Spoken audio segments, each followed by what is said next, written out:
I know that Jesus is my friend and that he'll pilot me. He'll guide and lead me from daylight to best see. When my blinded eyes can see, cannot see the way. Come what may, welcome what may, on life's first dark stormy sea. My blessed Lord will pilot me. Dark clouds may gather in the sky and rough the sea may be. His love shall ever be my song. I know he'll pilot me. He'll pilot and he'll pilot me over life's tempestuous sea. When my blinded eyes can see, cannot see the way. Come what may, welcome what may, on life's face God's stormy sea. My blessed Lord will pilot me. Dear Lord, whatever the storm may be, I'll simply trust in Thee, relying on Thy love so true to safely pilot me. He'll pilot and he'll pilot me over life's tempestuous sea. When my blinded eyes can see, cannot see the way. Come what may, welcome what may, on life's first dark stormy sea. My dear blessed Lord, He will pilot me.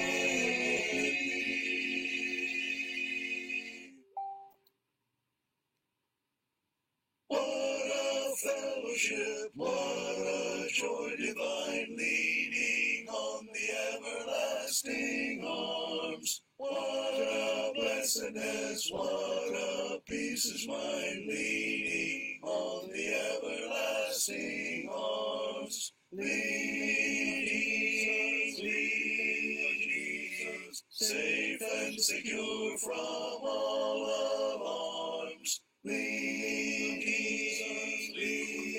Jesus, leaning on the everlasting arms.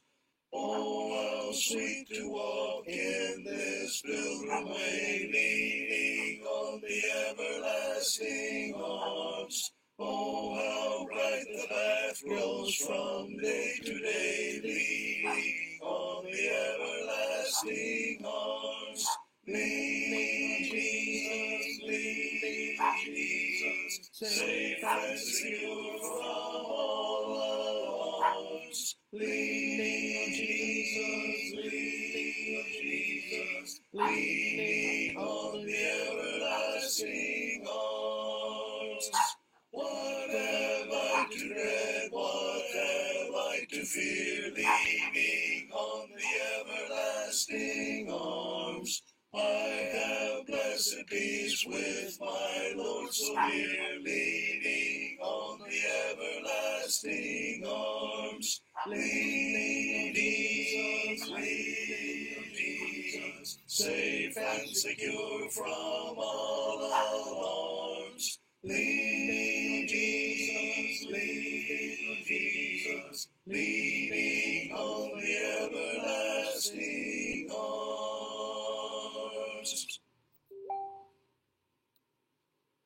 Oh, what a glorious sight appears to our believing eyes. The earth and sea are passed away, and the rolling skies. From the third heaven where God resides, that only happy place, the New Jerusalem comes down, sun comes down, sunward to shining face, and Lord with shining rays, the God of glory down to heaven removes his blessed abode. In the dear objects of his race, chance of his race, chance of his race, and be the loving God. His own soft hand shall wipe the tear from every weeping eye, and pains and groans and griefs and fears and griefs and fears and griefs shall flee, and death itself shall die. How long, dear Savior, oh how long shall this bright hour delay? Fly swifter round, fly swifter time, fly swifter time, and swifter welcome time, and bring the welcome day. Magandang gabi mga kapatid. Biyernes po ng gabi ngayon. At tayo po ay nagsasama-sama na naman po sa ating pag-aaral po sa salita ng Diyos sa pamagitan po ng Facebook Live. Ito po ay isang magandang paraan na gamitin po natin ang teknolohiya na available po sa atin na po. Kaya sa ating mga kakapsat, may bangrabi kada kay amin kakapsat. Sa ating po mga kaigsoon, maayong gabi sa inyong tanan, mga igsoon. Sa ating mga katugangan, Diyos marahin na banggi sa indugabos. Sa mga tagapangasinan, Santo siya labi, at si kayon, amin. At sa mga taga-Karamawailan, mayroong gabi sa inyong tanan. Dito po sa amin, may pabingi, kaya po nga. Ang ating pong pag-aaralan sa gabing ito ay isang bagay na iniisip natin kapag pinag-uusapan itong divorce ay hindi walang itinuturo ang Biblia tungkol sa bagay nito. Actually, mayroon. Hindi rin totoo na walang divorce na pinapayagan ng Diyos. Meron din. So, maling sabihin na walang tinuturo ang Diyos tungkol sa divorce. Meron. At hindi rin sinasabi na ang divorce ay palaging kasalanan. Hindi rin. Kailangan nating pag-aralang mabuti ang mabagay na ito. Higit sa lahat sa kasalukuyang panahon, bagamat wala tayong involvement sa anything politics, meron pong bill na tinataguyod na nagsimula po sa Congress, House of Representatives, at ito po'y dinulog na sa Senado. Mas probably ito po ay magiging batas. So bilang mga Kristiyano, ano ang ating magiging pagtingin sa bagay na ito? Tayo ba'y magiging masaya o tayo ba'y sasakayon tungkol sa panukalang batas na ito, mga kapatid? Pero tingnan natin ang tinuturo ng Biblia ay hinggil po sa paghihiwalay. Unang-una, ang mga salitang ginamit po sa salitang Grego, yung isa, chorizo. Chorizo. Ang ibig sabihin, to separate, divide, galing po sa salitang choris, apart, separate from. Ito po yung sinasabi, ito po to sunder sa Matthew 19 verse 6. o sa Mark chapter 10 verse 9. Sa New King James Version, hindi na ginagamit yan to put asunder but to separate. Mas maliwanag po yan. Dito po sa Matthew 19 verse 6, so then they are no longer two but one flesh. Therefore what God has joined together, let that man separate. Yun po yung Koritzo. Sa Matthew 10:9, therefore what God has joined together, let that man separate. Sa Lumang King James, put asunder. Kanya. Yun po ang Koritzo. Meron po pong isang salita, apoluo. Apoluo.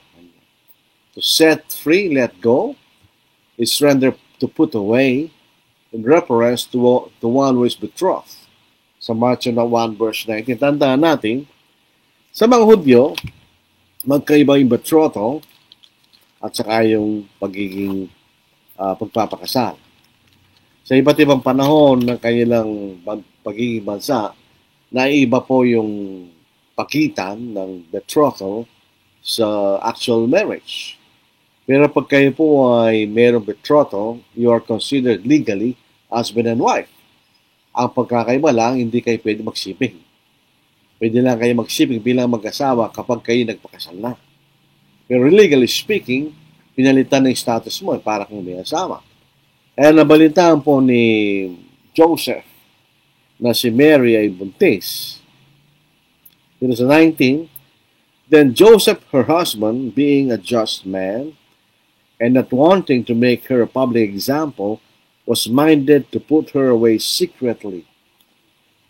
Yung pong, pag ito'y pinahayag, papatayin si Maria dahil siya'y betrothed to Joseph. Ibig sabihin, yun ay adultery.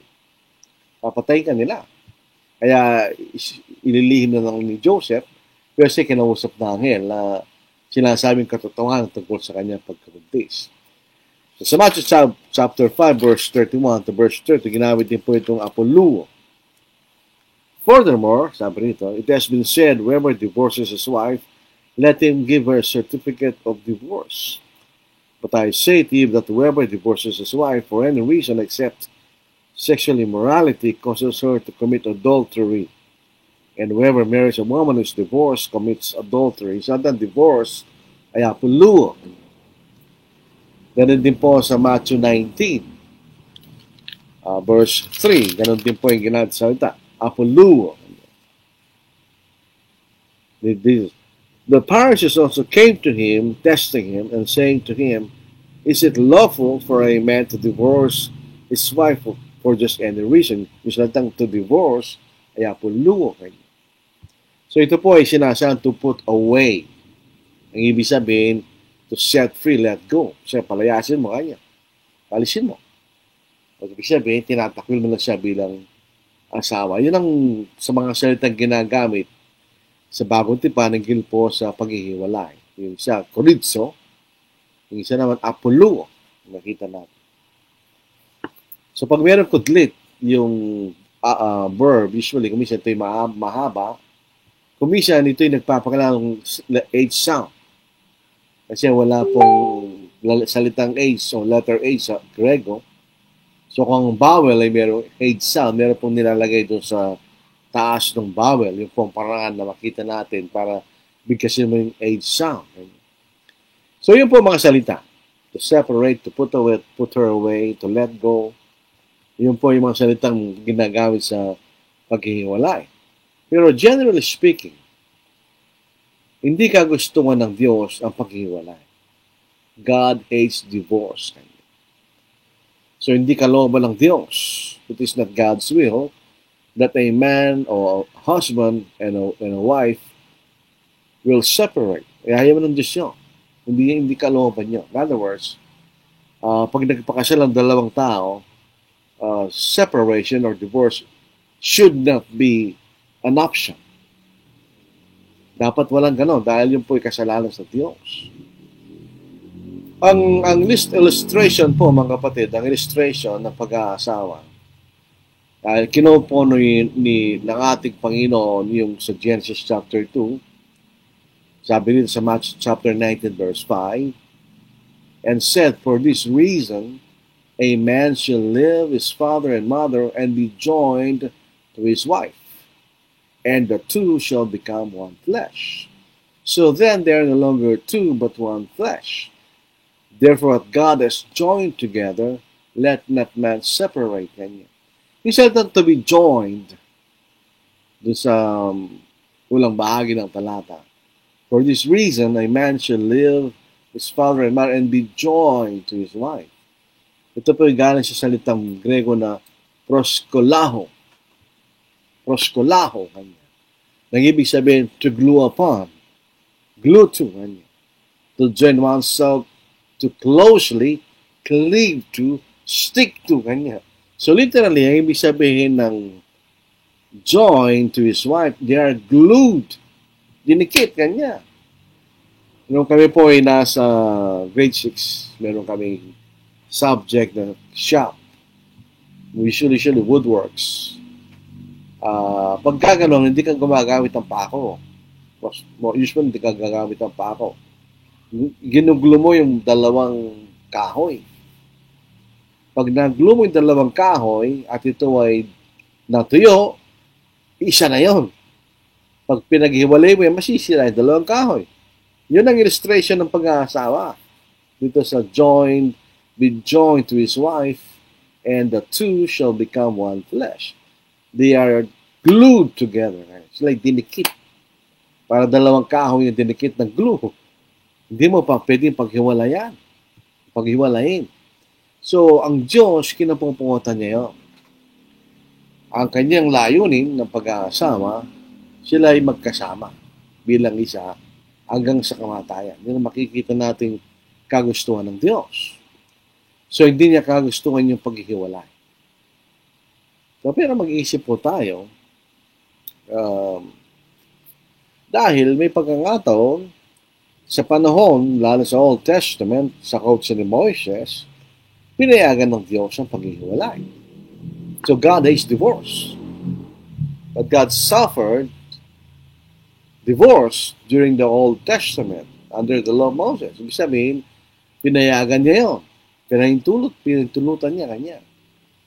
Kaya doon sa context ng Matthew 19, ito yung context niya.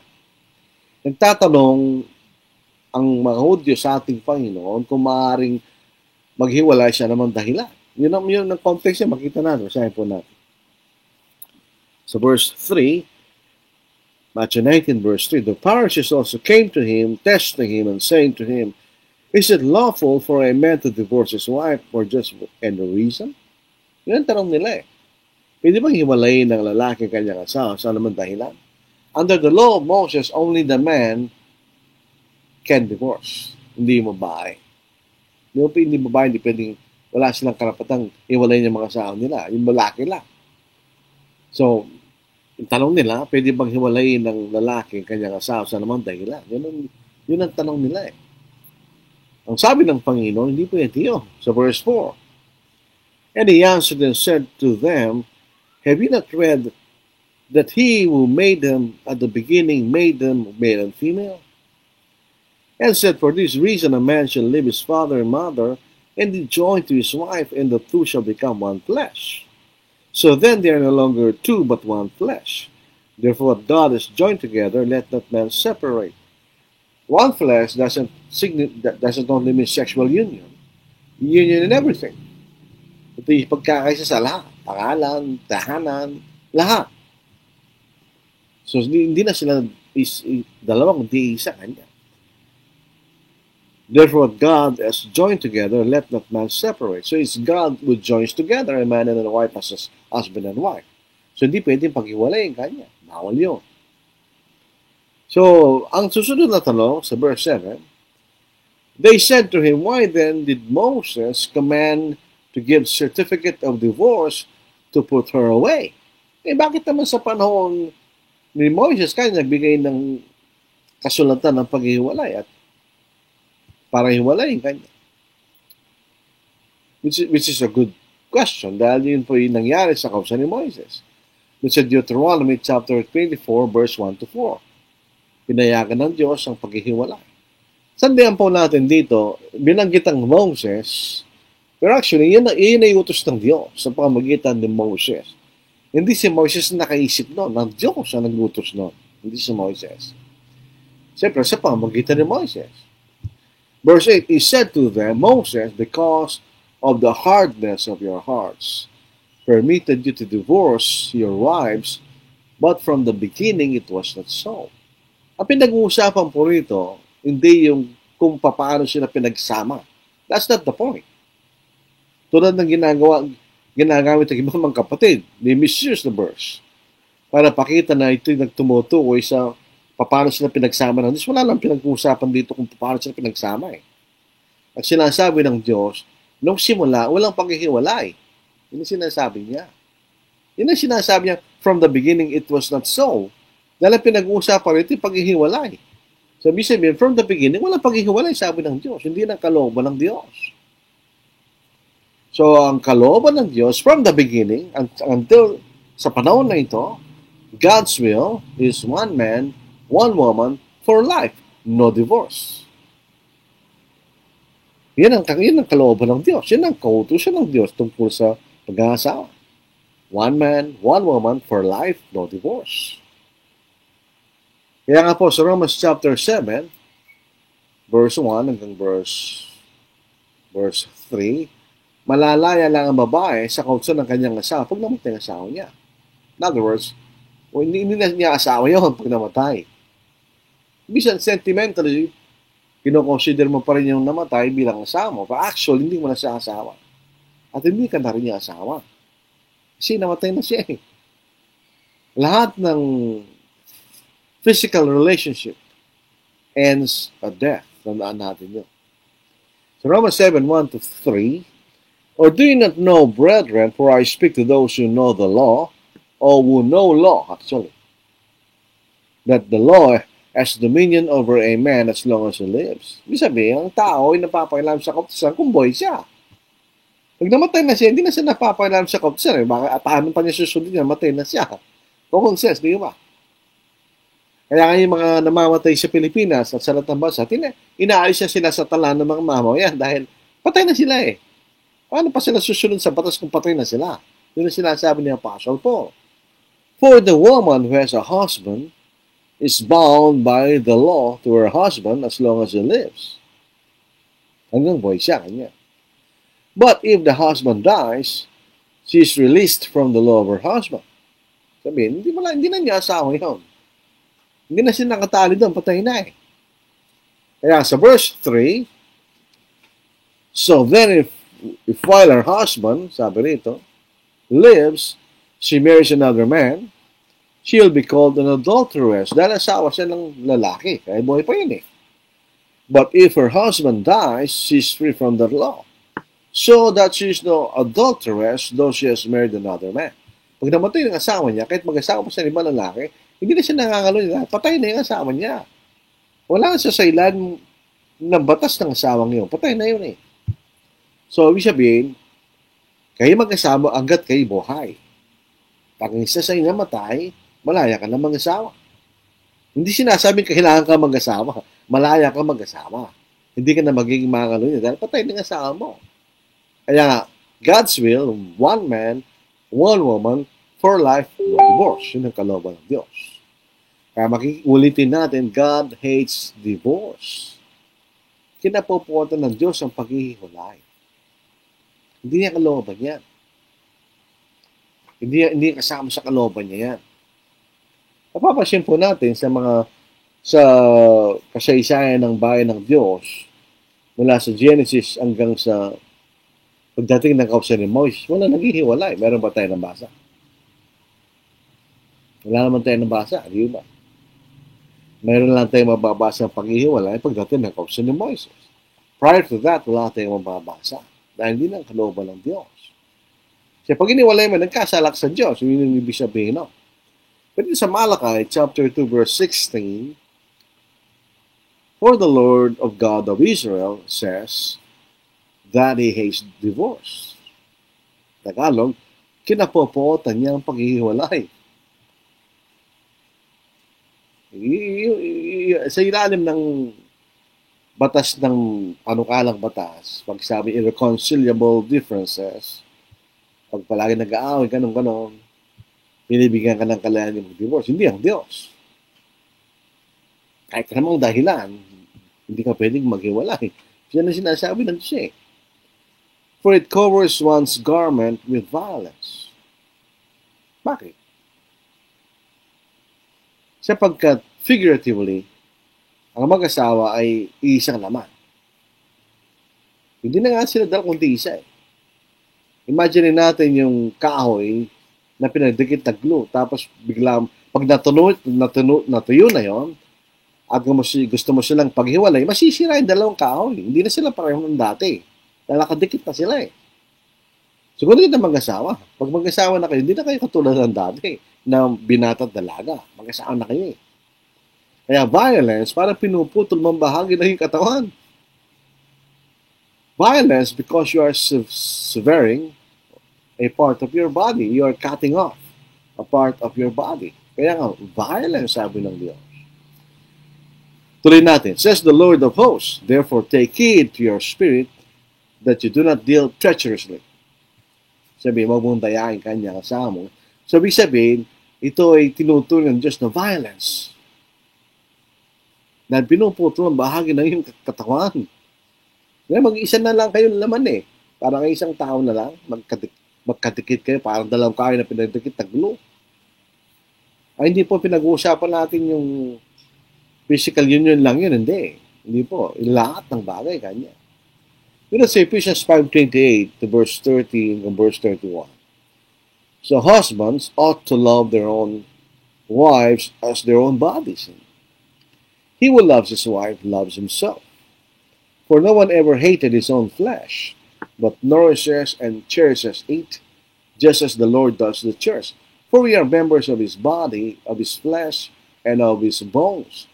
For this reason, a man shall leave his father and mother and be joined to his wife, and the two shall become one flesh. So, tinuturing mo siyang bahagi ng iyong katawan kanya. So, pag nag-iwalay ka, parang pinutol mo bahagi ng iyong katawan.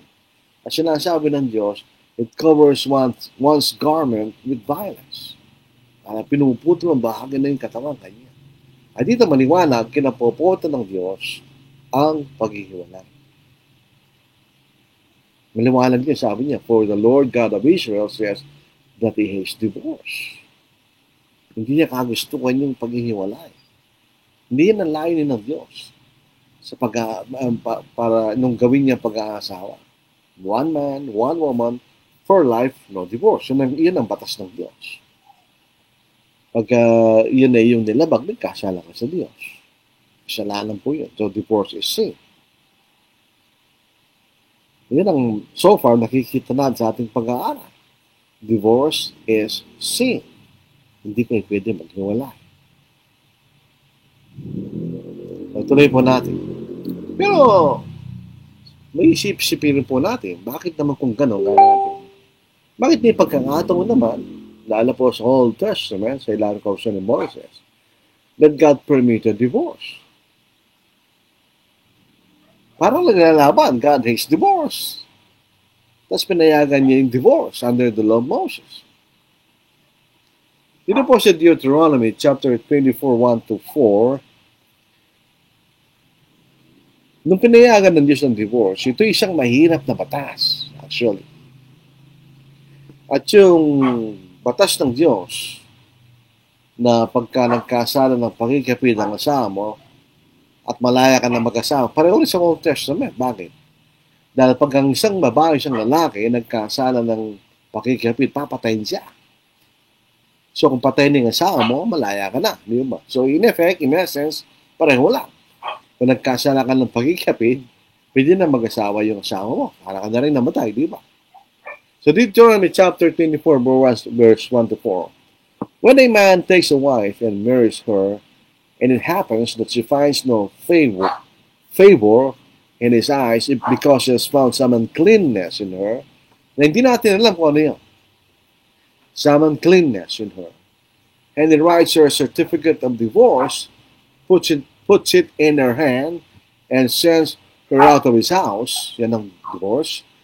When she has departed from his house and goes and becomes another man's wife.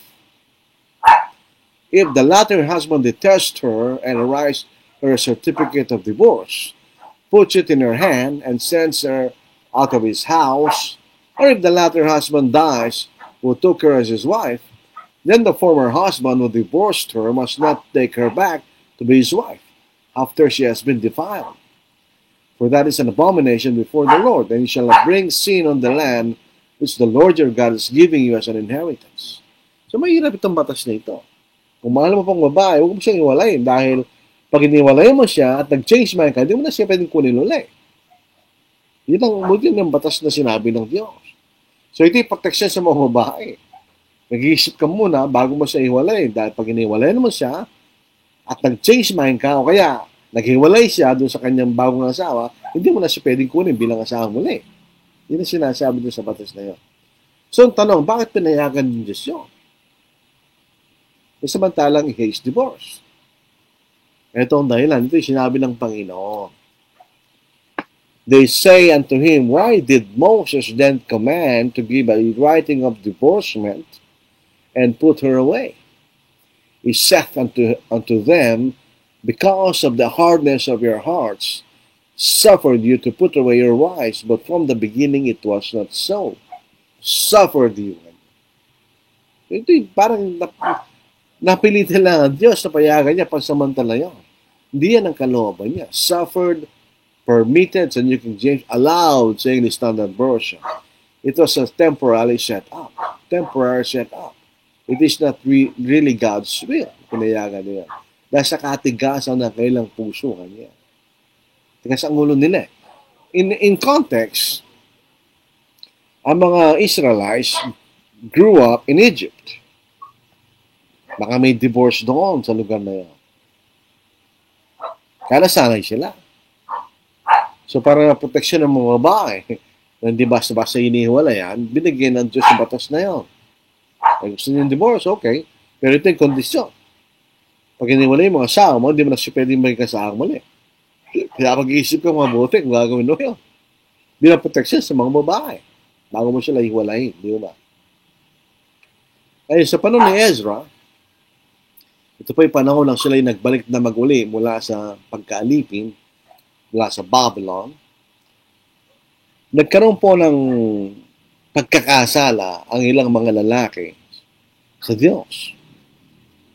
Dahil sa ilang kausan ni Moises, hindi maaaring mag-asawa ng lahi na hindi Israel.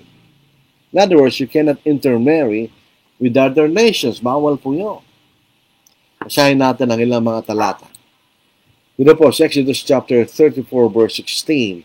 And you might take some of his daughters for your sons, and his daughters might play the harlot with their gods, and cause your sons also to play the harlot with their gods. Yun ang nangyari kay Solomon. Na nagkasawa siya ng mga babae hindi udyo, siya'y sumama sa mga Diyos. Kaya nahati ang kaharian ng Israel pagkamatay niya, di ba? Dito rin sa Deuteronomy chapter 7 verse 3. Furthermore, you should not intermarry with them. You should not give your daughters to their sons, nor shall take your daughters for your sons. Bawal. Nagbabawal ng Diyos. Ang dahilan ng Diyos, baka kayo kaya sumamba sa kailang mga Diyos. In essence, bagamat ipinagbabawal sa bagong tipan ng Kristiyano mag-asawa di Kristiyano, the essence is still the same. Pag nag-asawa tayo hindi Kristiyano, ito'y mahirap na relasyon. In most cases, you will have to compromise. Doon sa Kristiyano, yung asawa hindi Kristiyano. Baka hindi ka pa, pag hindi ka nag-iingat, baka may influensya ka ng hindi Kristiyano. Yung nakikita ko ngayon, yung mga lalamay ng mga babae, yung dalaga ay napakatapat, nag-asawa ng hindi Kristiyano, hindi na tapat. Imbes na mahila yung hindi Kristiyano, yung Kristiyano ay hila. Gusto ng Diyos na magkaroon ng isang dalisay na lahi. Kaya ayaw niya ng intermarriage with other nations. In Ezra chapter 9 verse 12. So now do not give your daughters to their sons, nor take their daughters to your sons, and never seek their peace or their prosperity, that you may be strong and eat the good things of the land and live it as an inheritance to your sons forever. Yun ay mana nila sa kanilang bansa. So para manatili sa inyo kanyang lupain, huwag kayong mag-asawa sa ibang bayan kanya. Yun ang sabi ng Diyos. Kaya lang, sa Ezra chapter 10, verse 2, nagkasala sila ng gano'n.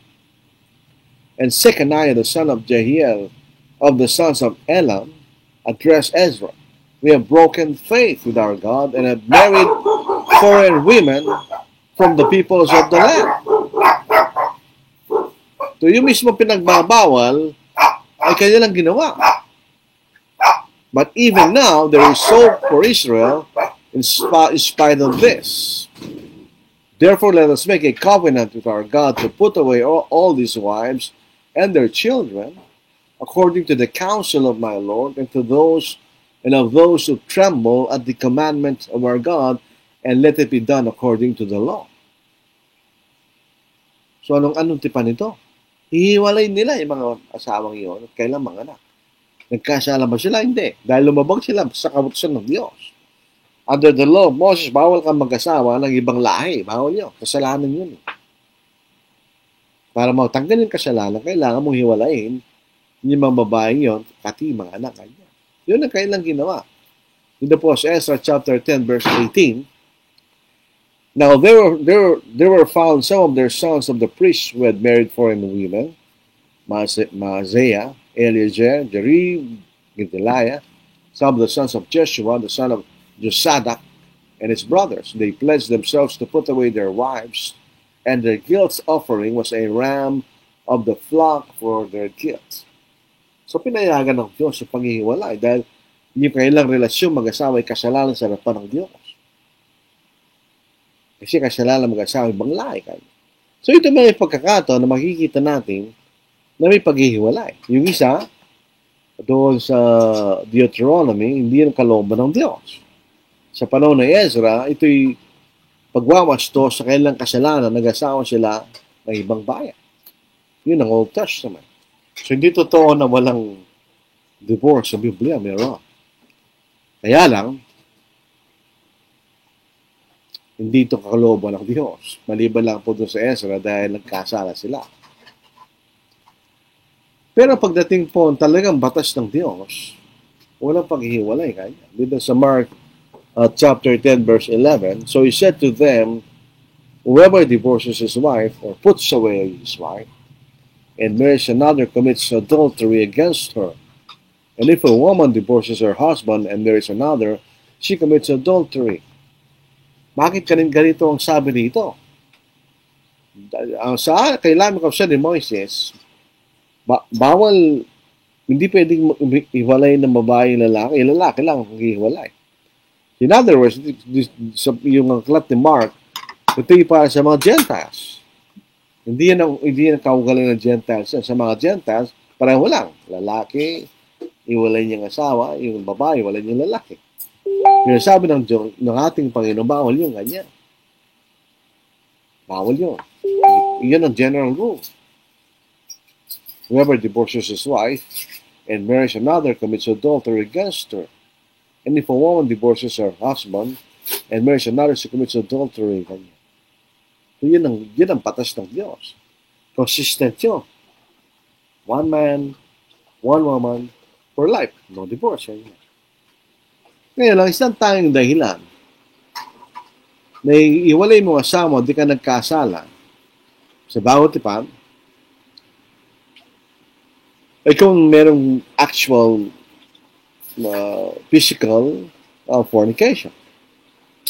Pag dinidefine po natin ang Biblia ng fornication, yun ang illicit sexual act. Illicit sexual relationship. Yan ang fornication. Iba-iba klase yan. Basta hindi nararapat, yan ay tinatawag ng fornication. Ang fornication is the actual sexual intercourse, not a figurative use of the language. Yun ang sinasabi ng Panginoon, na actual sexual act. Yun ang fornication, ganyan. Kasi meron tayong babasa sa Matthew chapter 5 verse 27, "You have heard that it was said to those of old, you shall not commit adultery." And the adultery, yun ay isang sexual act. But I say to you that whoever looks at a woman to lust for her has already committed adultery with her in his heart. Bakit sinabi ng Panginoon nyo? Dahil ang pagkakaiba ng kautusan ni Moises na isang physical na kaharian, ang ikay nagkakasalang pa lang pag ginawa mo. Sa ilalim ng kautusan ng ating Panginoon, sa isang spiritual na kautusan, kahit hindi mo pag ginawa at naisip mo pa lang, nagkasala ka na. Kaya sinabi niya yon. Pag tumingin ka pa lang kanya, nagkakasala ka ng pagkakalo niya sa iyong puso kanya. But it is not a ground for divorce. Hindi naman actual fornication yun eh. The definition of fornication as a reason for divorce allowed by God is the actual illicit sexual act. Yun ang fornication. May isang tao, pangalan si Jim Ponerball, sabi niya, fornication is not the sexual act, but the process of divorcing and remarrying. Hindi rin totoo yun. The fornication is the illicit, illegal, disallowed sexual act. Yun ang fornication kanya. Kaya may sinasabi sa Matthew 19, except kanya. And I say to you, whoever divorces his wife or puts away his wife, except for sexual immorality or fornication, mas tama po yung fornication, and marries another, commits adultery. And whoever marries her who is divorced commits adultery. Except for fornication. Ang ibig sabihin ng except, that's the only situation that divorce is allowed by God. That's the only situation. Yun lang. Yun na lang ang pagkakataon na hiwalay mga asawa, hindi ka nagkasala sa Diyos. Kaya nga sabi niya, except or unless. Except or unless. Meron pong parallel sa John chapter 3 verse 3 at verse 5. Jesus answered and said unto him, verily, verily, I say unto thee, except one be born anew, he cannot see the kingdom of God. Ibig sabihin, kung yun lang ang sitwasyon na pwede kang makapasok sa makita mong karintyas na yun, kung ikay may panganak na muli kanya. Sa verse 5, Jesus answered, verily, verily, I say unto thee, except one be born of water and the Spirit, he cannot enter into the kingdom of God. That's the only situation to be able to enter the kingdom of God if you're born of water and the Spirit kanya. So faith only doesn't work. The only situation is if you are born of water and the Spirit kanya, and you can enter the kingdom of God. In other words, the only reason you can divorce your spouse without sinning if your spouse commits fornication. Yan ang ibig sabihin nun. Yun ay paglabag sa batas ng Diyos na hindi ka nagkasala. Yun ang ibig sabihin ng exception. Bawa, every citizen should who earns money should pay income tax. Pero meron ganitong batas. Every citizen of the Philippines who earns money needs to pay taxes except senior citizens. Ibig sabihin, yun lang ang dahilan para hindi ka magbayad kung ikaw senior citizen. Kahit hindi ka magbayad ng buwis, hindi ka nagkasala. So, ang sinasabi ng Panginoon, doon sa tanong ng mga Pariseo, you cannot divorce your spouse for just any reason. Ganyan. Hindi mo pwede gawin yun. Kasi, pero naman kayo, toxic na kayo. Palagi kayo kayang nag-aaway. Anong gagawin nyo kanya? Kasalanan ba ng Diyos yun? Wala namang kaugnayan ng Diyos doon eh. Kasalanan niyo yun. You have to work it out. Kung gano'n lang sitwasyon nyo. Hindi kayo pwede maghiwalay. Dahil magkakasala kayo sa Diyos. Yung pong exception of fornication is not an absolute law, but a privilege. In other words, kung nangyari yun sa'yo, hindi ibig sabihin, iwalay mo na siya kagad. Hindi naman. And there's still the possibility of still being able to repair the marriage. Pwede kayong magkasundo pa rin, di ba? Pero pag nangyari yun, binibigyan ka ng kalayaan ng Diyos na gawin mo yun. Kanya. So the only scriptural reason for divorce is fornication of your spouse. In other words, wala nang iba. Kahit ano pang sabihin, yun lang sinasabi ng ating Panginoon. Dito po sa 1 Corinthians chapter 7, verse 10 and verse 16. Now to the married I command, yet not I, but the Lord. A wife is not to depart from her husband. Kasalanan niyo. Yung mismo kasalanan na yun pag umalis ka. Pero kung matigas ang ulo mo, sa verse 11, but even if she does depart, let her remain unmarried or be reconciled to her husband. Yan lang, may nagsasabi nito. Pag binabasa itong talata, pwede naman palang hiwanan mo kanya. Basta magkala mag-asama, o kaya magkasundo kayong dalawa. Magkasala ka na pag umalis ka. Mahal nga yung paghihiwalay. Ang sinasabi lang, kung umalis ka, nagkasala ka na, ito ang mangyayari sa iyo kanya, hindi ka pwede mag-asawa. O kaya, pagkipagkasundo ka kanya. And a husband is not to divorce his wife. So, bawal yung paghihiwalay. Verse 12, but to the rest, I, not the Lord, say, ibig sabihin, dito sinabi ng Panginoon sa kanyang personal na pangangaral. Pero tandaan natin, lahat ng sinasabi ni Pablo ay kautusan ng Panginoon. If any brother has a wife who does not believe, ito yung mixed marriage, and she is willing to live with him, let him not divorce her.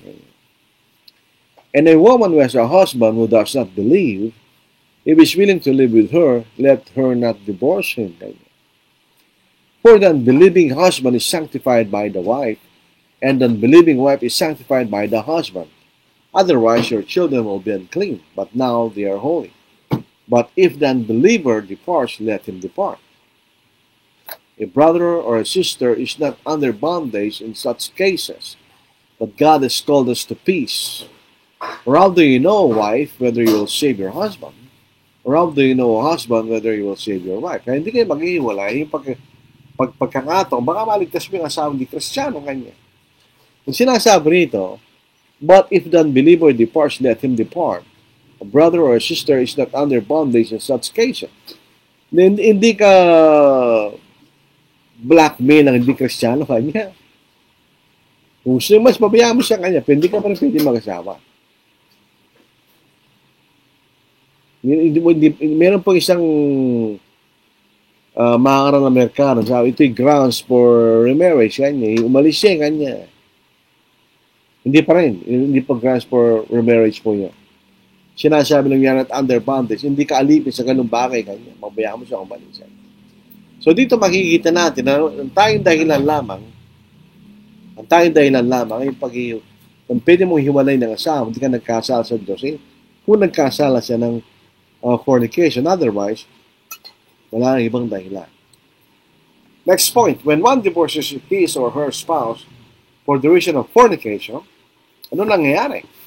Pag tayo po'y pinagsawa ng Diyos bilang mag-asawa, mayroon tinatawag marriage bond. Kaya kayo nakatikit Marriage bond.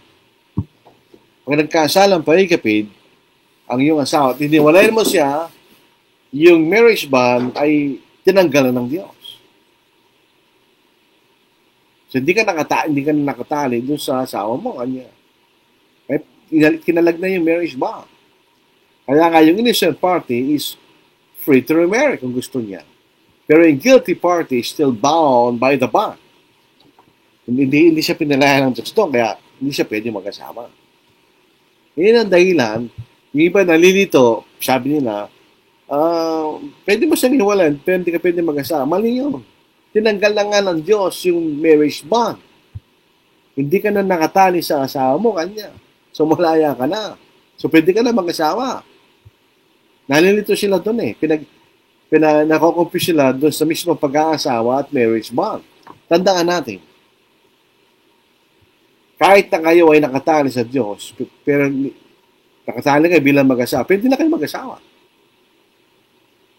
Pag iniwalay ka ng asawa, hindi mo na asawa yun.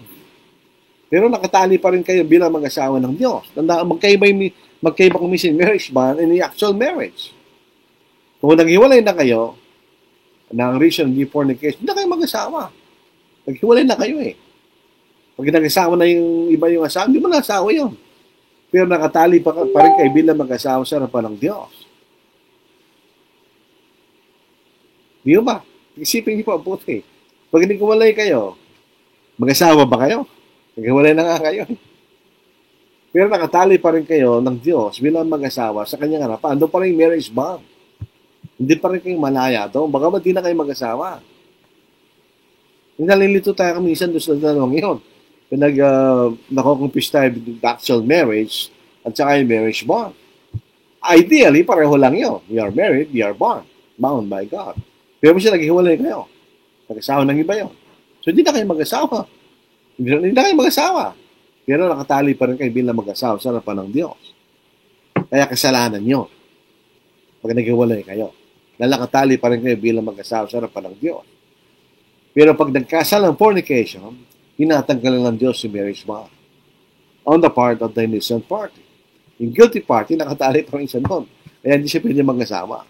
Kasi kung pwede mag-asawa yung guilty party, yun lang gagawin ng mga tao. Commit sila ng fornication, malaya na sila mag-asawa muli. Di ba?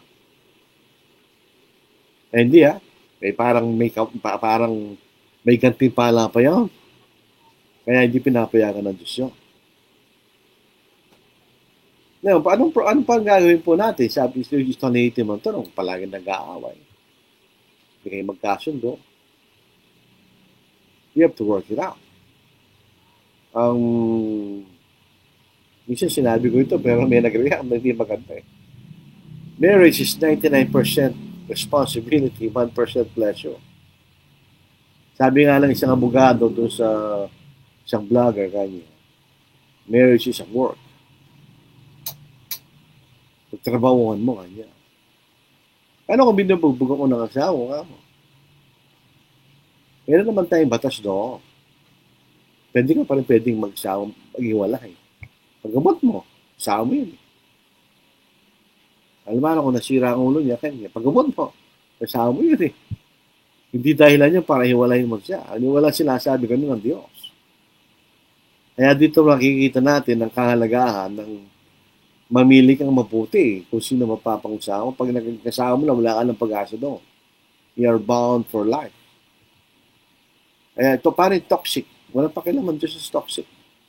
Salanan mo yun. Binigyan tayo ng privilege ng Diyos na gano'n. So you have to work it out. Huwag mo yung pabayaan maging toxic. Kasi hindi naman toxic agad yan eh.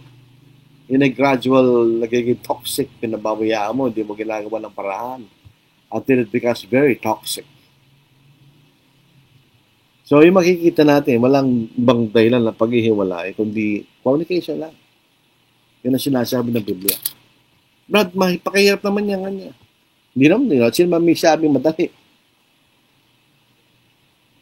Meron po tayong current divorce bill na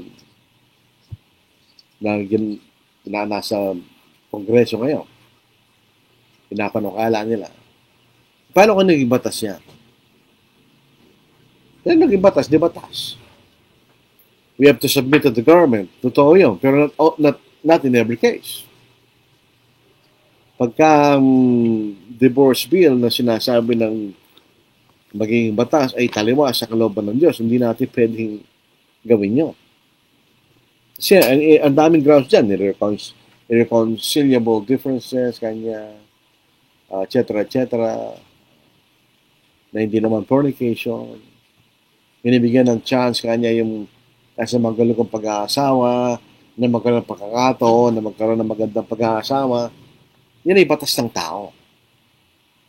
Tandaan natin, mga congressman, mga senador, those, alala mga Kristiyano, kahit isa sa mga yan. So, ang tinitignan nila ay yung sitwasyon ng bansa. Dahil sila senador o congressman ng buong bansa, yung Kristiyano hindi. Hindi na tinitignan yung spiritual side. Pag pinag-uusapan ng batas. Batas yung ginagawa nila eh. So, kung Kristiyano tayo, at tinitignan natin yan, tignan natin yung pinapayagan ng Diyos. Yung sabi, kahit may divorce law, toxic ka sa asawa mo, Kristiyano ka, hindi ka pa rin pwedeng i-divorce mo ng asawa mo, kasala ka sa Diyos. kung naging biktima ka ng fornication, doon lang nagiging maganda yung divorce law na yun. Yun lang naman ang maganda para sa ating mga Kristiyano. The rest is bad. Hindi ko natutuwa sa divorce bill na yan. Yung ibang mga kapatid, natutuwa sa I'm not. Our society will change pag nagkaroon tayo ng divorce law. Napakahirap na mangarang ibanghilya pagka gano'n. Dahil maging komplikado ang mga marital relationship ng mga tao. Paano kung ilang beses siya nag-divorce, nag-asawa, tapos biglang nakarinig ng ebanghelyo? Mabuti kung ihiwalay niya. In most cases, hindi.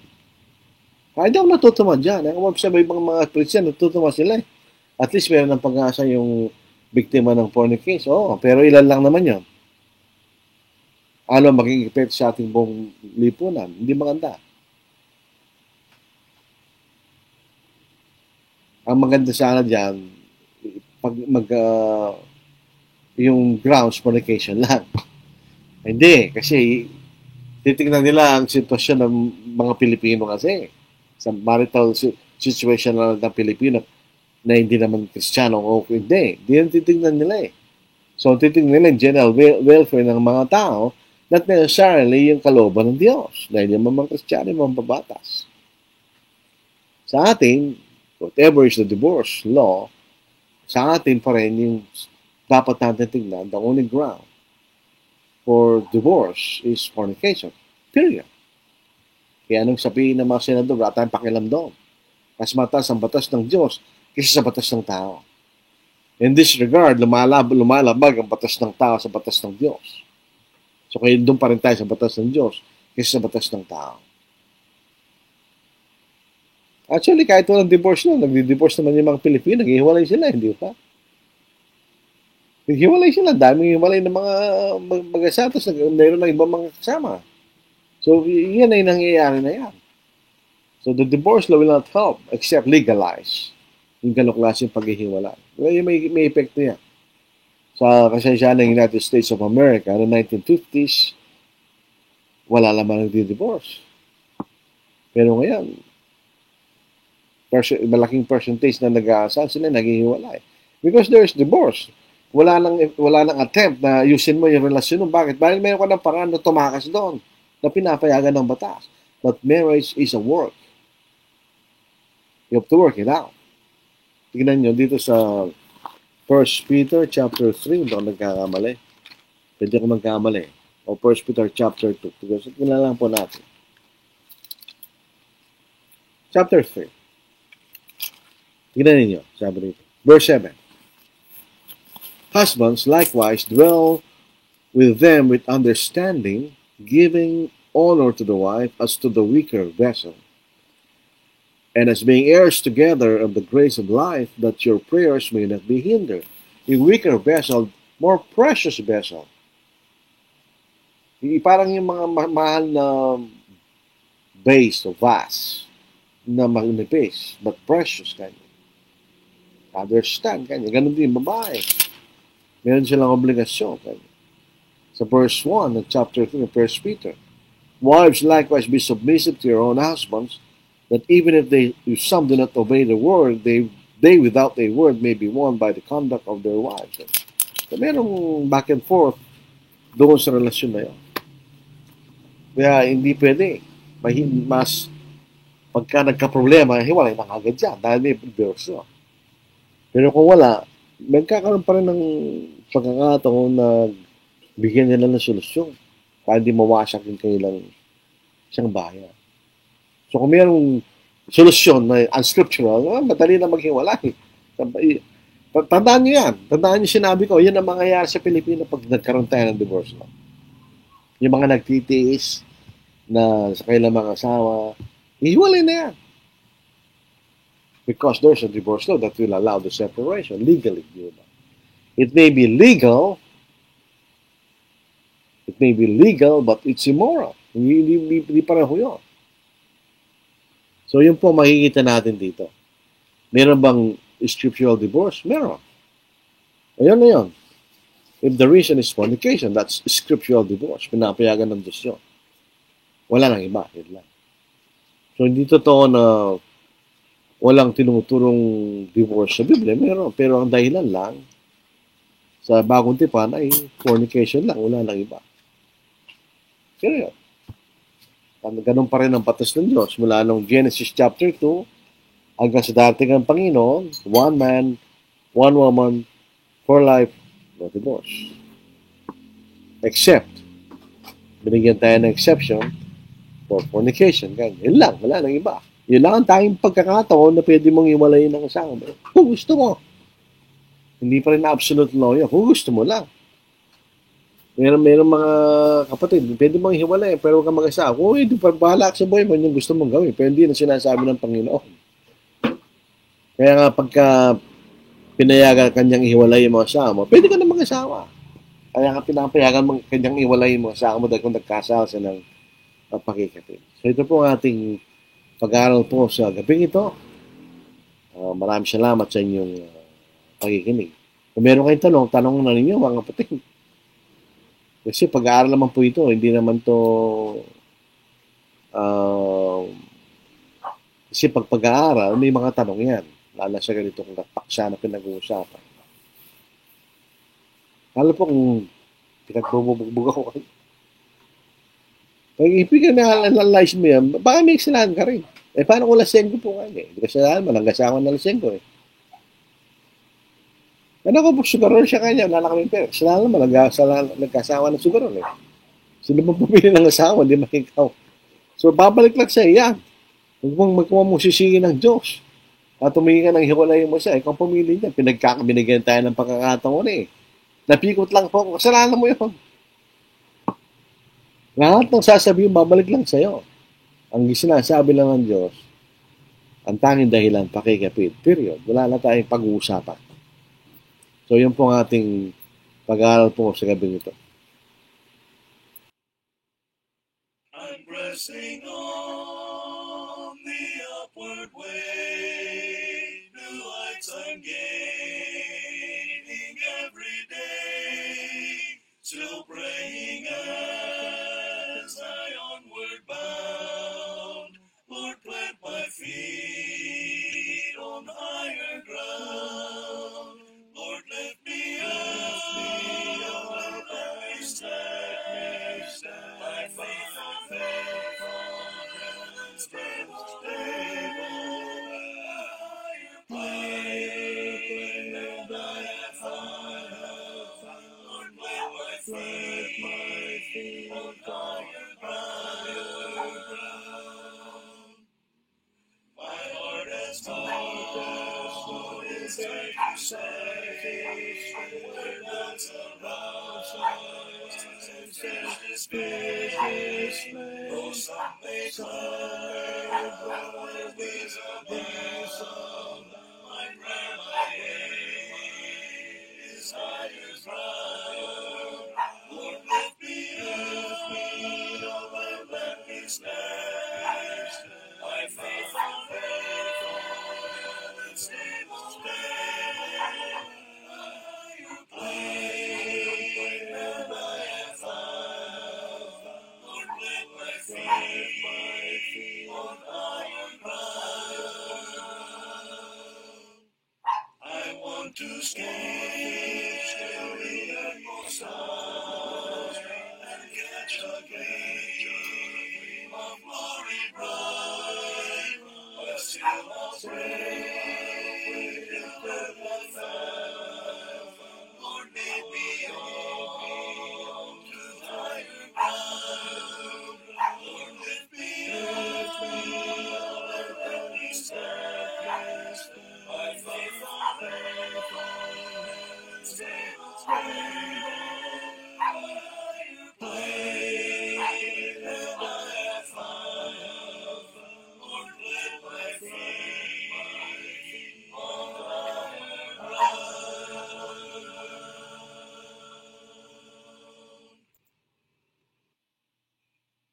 Only in thee, O Savior mine, dwelleth my soul in peace divine.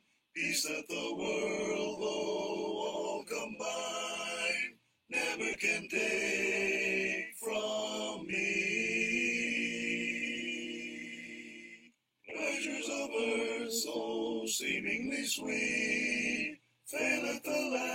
just my longings to be. Only in thee my bliss is complete. Only, dear Lord, in thee.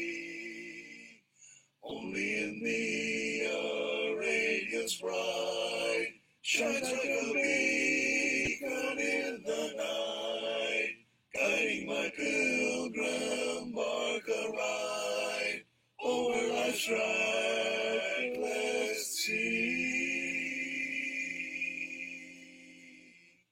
Only in thee when troubles molest, when with temptation I am oppressed, there is a sweet pavilion of rest.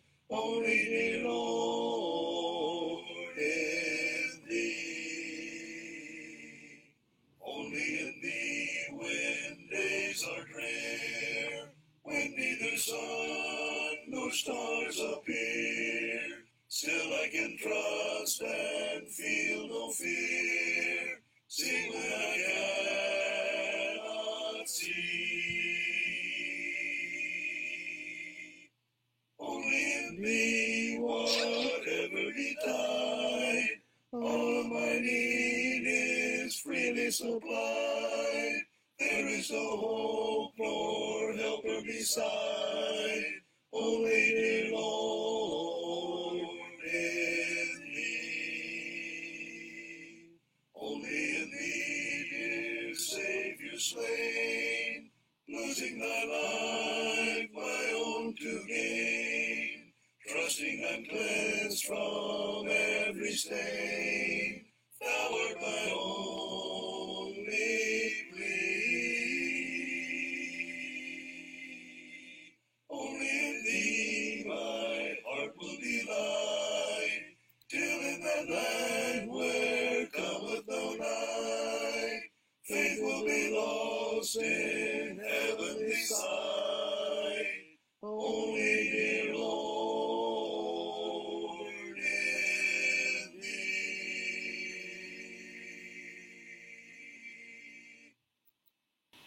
Maraming salamat po mga kapatid sa ating mga nakasama po natin sa pag-aaral ngayong gabi. Jillian Lael, good evening. Paul Jan Ocampo, good evening po. Ruforth, gandang gabi po. Leonito Turoliza, na ibang Arabi, Katakayaan, Kakabsat. So, gandang gabi sa inyo lahat mga kapatid. Berisay, Caqueres, Domingo, Ocampo, good evening po. John Bautista, good evening. Jacris Ainel, ang hirap po ng bigkas doon. Good evening, Igsoon, matching from Kabasagan, Lanao del Norte, Mindanao. Earl Gabriel Faust, good evening. Noel Tanyalas, magandang gabi. Shermaine Alfonso, good evening. Arcon Roy Sumabal, maayong gabi sa tanan. Shermaine Alfonso, what are grounds for spiritual divorce? Ganun tanong yan, sagutin natin ako yan. Magandang gabi po, Ronnie. Sorry po, late katatapos ng Bible Study, page 6. Seren Bababoko, good evening po. Roberto Marasigan, good evening, brother and listening. Yung pong tanong, what are the grounds for spiritual divorce? Isang ground lang. Fornication lang. Wala na. Yun lang ang pinapayagan ni Diyos, wala tayong magagawa. Kasi ang kanyang mataas, one man, one woman for life, no divorce. Except kung nagkaroon ng fornication sa isa sa mga partidos pag-aasawa. Otherwise, whatever is the reason, hindi kayo pwede maghiwalay. Kaya nga, hindi biro-biro yan eh. Pag pumasok sa ganyang lasinihan damo ng sarili mo, kaya mong responsibilidad ng pagkakaroon ng asawa at pamilya. Hindi po yung isang obligasyon. More than pleasure or something, ito po yung obligasyon. 99% obligation, 1% pleasure. Yun lang makikita natin dyan. Ay, parabole po yan. Bisa sabihin, it's a work. Kaya fornication lang po ang grounds. Wala nang iba. So, tulad po natin nakita sa ating pag-aaral sa gabi ito. Wala po namang tanong dito. Ang mga Pilipino, ganyan eh. Kahit sa eskwelahan. Pagka nagtatanong, may tanong, wala naman silang tinatanong. Habang talikod po, doon sila nagtatanong. Yan ang problema sa atin. Kung meron tayong tanong, tanongin natin. Sabi nga ni Gary Osborne, the most important question is the question you didn't ask. Kasi hindi mo naman sagot eh. Yan ang pinakamalagang tanong. Hindi mo tinanong kanya. Yun ang dapat. Questioning is not an act of ignorance. But a question is an act of someone who is wise. Natututo ka po. Once upon a time, wala akong naintindihan kahit isang salita sa Cebuano. Paano ko natuto? Nagtanong ako. Nangutan ako. Pag hindi na natuto ka kahit paano. Ganun talaga yun. So, tayo po yung panalangin, Amang Banal, kayo po yung nagpapasalamat sa pagkataon na ito na binigay mo sa amin. Pagkaraan sa bagay na mahalaga, hinggil po sa aming pananampalataya, na sana po ang bawat sa amin nakikinig. Tandaan po namin, isa lamang po ang pinapayagang dahilan sa pagkikiwalay ay pakikapid lamang at naway makapagtiis at gawin ang paraan sa namang relasyong mag-asawa. Ama, kayo po'y lumingin ng kapatawaran sa mga bagay namin nagawang pagkakamali. Dinadalangin namin mga kapatid na nasa maling ng karamdaman. Sana sila ay naayon po sa inyong karunungan ng Diyos. Titiwala kami kung sila ay gagaling. Sila gagaling, sana matanggap nila ang kailang kalagayan at manatili sa kalagayang pagiging tapat sa inyo, Diyos. Naway bigyan nyo sa amin ang aming pangailangan sa araw-araw. At dinadalangin din po na yung mga nasa mataas na kalagayan, otoridad, na ay bansa. Kasi magkaroon din sila ng karunungan sa pamamahala ng aming bansa pa magkaroon kami ng katiwasan at kapayapaan at patuloy na paglilingkod sa inyo, Diyos. Sana ibigyan pa rin nyo kami ng karagdagan ng buhay sa bukas. Pinasan po namin ang pagdating ng aming Panginoon upang kami maidala na sa lahat aming tunitakan sa langit. At ang mga bagay ito yung manginhingi sa dakilang Panginoon sa Kristo. Amen. Maraming salamat po mga kapatid. Wala naman ako nakitang karagdagan dito. Tanong.